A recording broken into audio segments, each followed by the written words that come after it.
कैसे हार मान लूँ ऐ ज़िंदगी, अभी तो मुझे बहुत से लोगों को गलत साबित करना है। Hello friends, welcome back to my channel. तो कैसे हैं आप सब? आई होप आप सबकी प्रिपरेशन अच्छी चल रही होगी। तो आज दिन की शुरुआत में सबसे पहले मैंने अपना फॉर्म फिल किया। मेरा एनओसी आने में थोड़ा वक्त लगा, इसलिए मैंने अपना फॉर्म लेट फिल किया। जो लोग जॉब में होते हैं उनको अप्लाई करने से पहले अपने विभाग में आवेदन देना होता है, और आप एनओसी के लिए किस दिन आवेदन किए हैं इसकी डेट मेंशन करनी होती है। सो एट लास्ट चलो मेरा फॉर्म तो फिल हो गया है। अब मैं यहाँ ब्रेकफास्ट कर रही हूँ क्योंकि कल मेरा फास्ट था, तो सुबह सुबह से ही थोड़ा सा हेल्दी ब्रेकफास्ट लेना ज़रूरी है। उसके बाद मैं अपने घर के काम निपटाऊँगी और फिर पढ़ने बैठूँगी।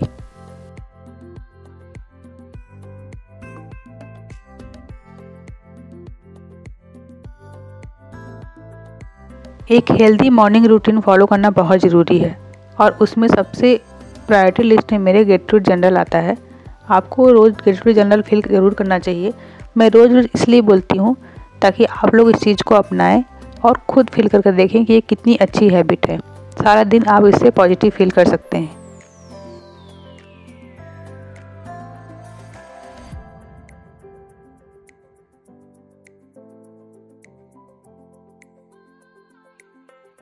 उसके बाद मुझे आज क्या क्या पढ़ना है और मुझे कौन कौन से टारगेट कंप्लीट करने हैं, इसको मैं पेन डाउन कर लूँगी ताकि मुझे आगे कन्फ्यूजन ना रहे और मैं एक के बाद एक सेशन अपना स्टार्ट कर सकूँ।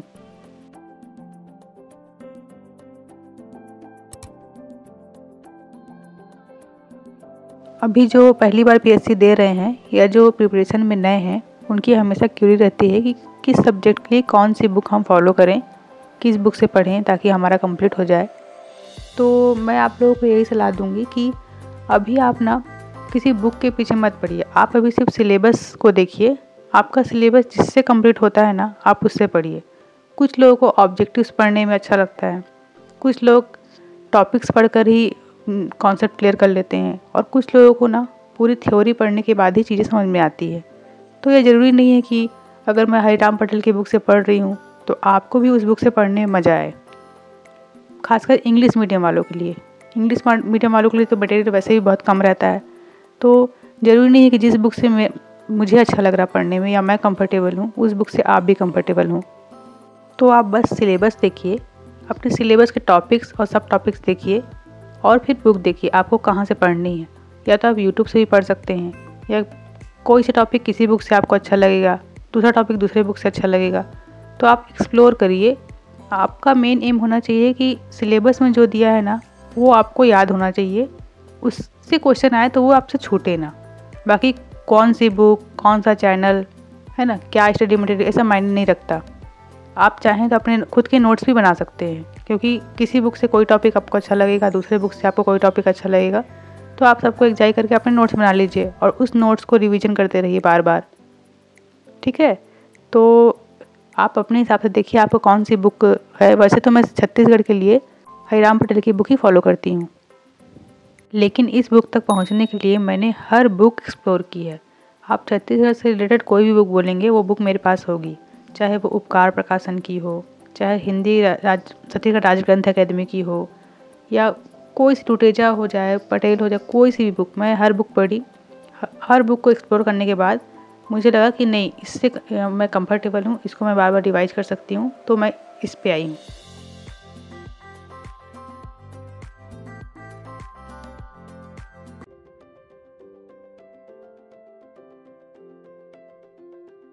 मुझे दिन भर में ना 1 या 2 सब्जेक्ट पढ़ने की आदत है, लेकिन अभी अपने 6 आवर चैलेंज के लिए मुझे 4 सब्जेक्ट पढ़ने पड़ते हैं।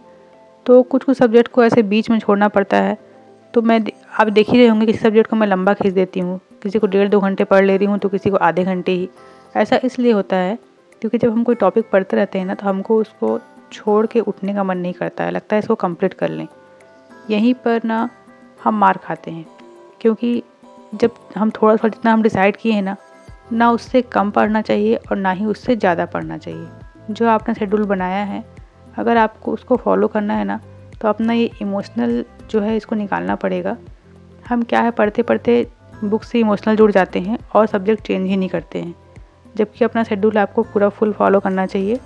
अगर आप 1 घंटे डिसाइड किए हैं तो 1 घंटे ही पढ़िए और उसके बाद दूसरा सब्जेक्ट स्विच करिए, भले उसको दूसरे दिन फिर रिवाइज करिए। ऐसे में क्या होगा ना, चीज़ें धीरे धीरे ही आपके दिमाग में स्थायी रूप से जाएंगी। वरना एक ही सब्जेक्ट को पढ़ते रहने से होता क्या है, शुरू में हम फुल फोकस से पढ़ते हैं, 1-2 घंटे होते हैं ना, तो जितना हम पहले 1 घंटे में पढ़ रहे थे उसका 50% भी हम नहीं पढ़ रहे होते हैं, लेकिन फिर भी हम टॉपिक ख़त्म करना है कर उसको पढ़ते रहते हैं। तो होता ये है कि वो टॉपिक तो कंप्लीट हो जाता है, लेकिन आपका माइंड उसको एक्सेप्ट नहीं कर पाता है। और जब उस टॉपिक को आप बाद में पढ़ेंगे ना, तो ये लगेगा कि पढ़ा हुआ तो है क्या, और आप उस टॉपिक को इतना सीरियसली नहीं पढ़ेंगे। तो होगा ये कि वो चीज़ें आपके लिए हमेशा के लिए कठिन बन के रह जाएंगी, मतलब आपको वो चीज़ उसका कॉन्सेप्ट समझ में आएगा ही नहीं।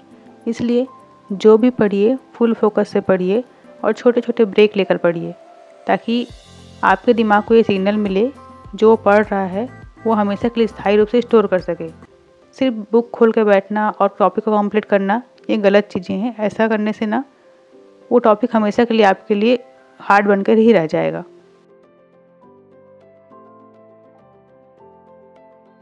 मैं अभी पॉलिटी को रिवाइज कर रही हूँ, भाग 5 ही है जिसको दोबारा पढ़ रही हूँ। इसमें राष्ट्रपति, उपराष्ट्रपति और प्रधानमंत्री को मैंने आज रिवाइज़ किया, तो थर्ड सेशन में मैं पॉलिटी रिवाइज करूँगी और उसके बाद फिर ACF इंटरव्यू के लिए कुछ टॉपिक्स देखूँगी।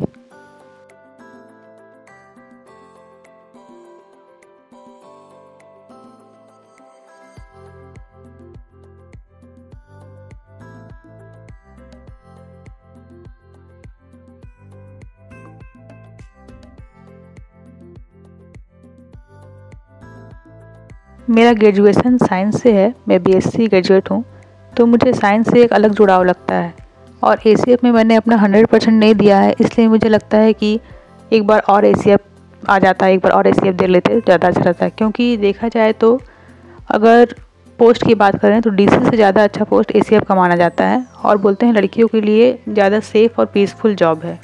और मेरा जैसे कि नेचर में इंटरेस्ट भी है और मेरा सब्जेक्ट भी साइंस ही रहा है, तो मैं तो चाहूँगी कि मैं ACF बनूँ। तो आई विश कि ACF एग्ज़ाम फिर से होते और मैं फिर से एग्ज़ाम देती। अगर आपके पास इससे जुड़ी कोई जानकारी हो कि भविष्य में ACF की पोस्ट या वैकेंसीज़ फिर से आने वाली हैं, तो मुझसे प्लीज़ शेयर कीजिएगा। क्योंकि अभी तो फ़िलहाल मैं स्टेट सर्विस जो प्रीलिम्स होने वाले हैं उसी की तैयारी कर रही हूँ। बाकी अगर ACF आता है तो मैं उसकी तैयारी भी स्टार्ट करूँगी। मेरे स्टडी सेशन की शुरुआत ही 2-2:30 बजे होती है, तो पूरा 6 और कंप्लीट करने में मुझे 8-9 बज जाते हैं। कारण ये है कि I am not a morning person, मैं सुबह नहीं उठ पाती हूँ। सुबह 5 बजे उठकर पढ़ने से ज़्यादा ईजी मुझे सुबह 5 बजे तक पढ़ना लगता है। मैं अपने कॉलेज टाइम में भी सुबह रात भर पढ़कर सुबह एग्ज़ाम दिलाने गई हूँ, तो इतनी जल्दी वो हैबिट छूटेगी नहीं। तो इस चीज़ को मैं चैलेंज की तरह लेती हूँ कि मैं सुबह कैसे नहीं उठ पाऊँगी पढ़ने के लिए। तो जो लोग मुझसे इंस्टाग्राम में जुड़े हैं वो जान रहे होंगे कि मैंने 2021 में अपना 5 AM चैलेंज लिया था, जिसको कंप्लीट भी किया था। लेकिन उसके बाद फिर ACF एग्ज़ाम्स आ गए, और एग्ज़ाम टाइम में रूटीन बनाना ज़्यादा इम्पॉर्टेंट पढ़ना होता है। आपको जिस टाइम पढ़ने का मन लगे उस टाइम पढ़ना।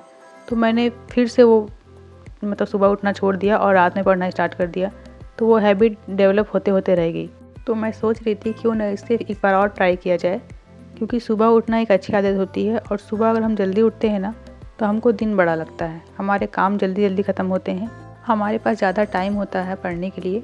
और सबसे बड़ी बात, सुबह उठना इज़ ए गुड हैबिट, ये आपके हेल्थ के लिए बहुत अच्छी है। तो गुड हैबिट तो डेवलप करनी चाहिए। इसलिए मैं एक बार और कोशिश करूँगी कि नाइट ऑल से मॉर्निंग बर्ड बन जाऊँ।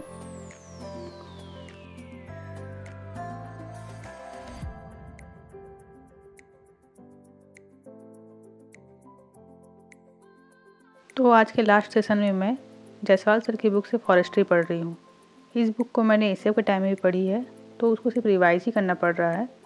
लेकिन ACF के टाइम जब मैं पढ़ी थी तब ऑब्जेक्टिव सॉल्व करने के पर्पज़ से पढ़ रही थी, और अब जब पढ़ रही हूँ तो ये सोच के पढ़ रही हूँ कि सामने वाले मुझसे कैसे क्वेश्चन पूछ सकते हैं और मैं उसको आंसर कैसे दूँगी। तो आज की वीडियो में इतना ही। अगर आपको वीडियो पसंद आई तो वीडियो को लाइक करें, अपने दोस्तों के साथ शेयर करें और चैनल पर बने रहें। Thank you for watching.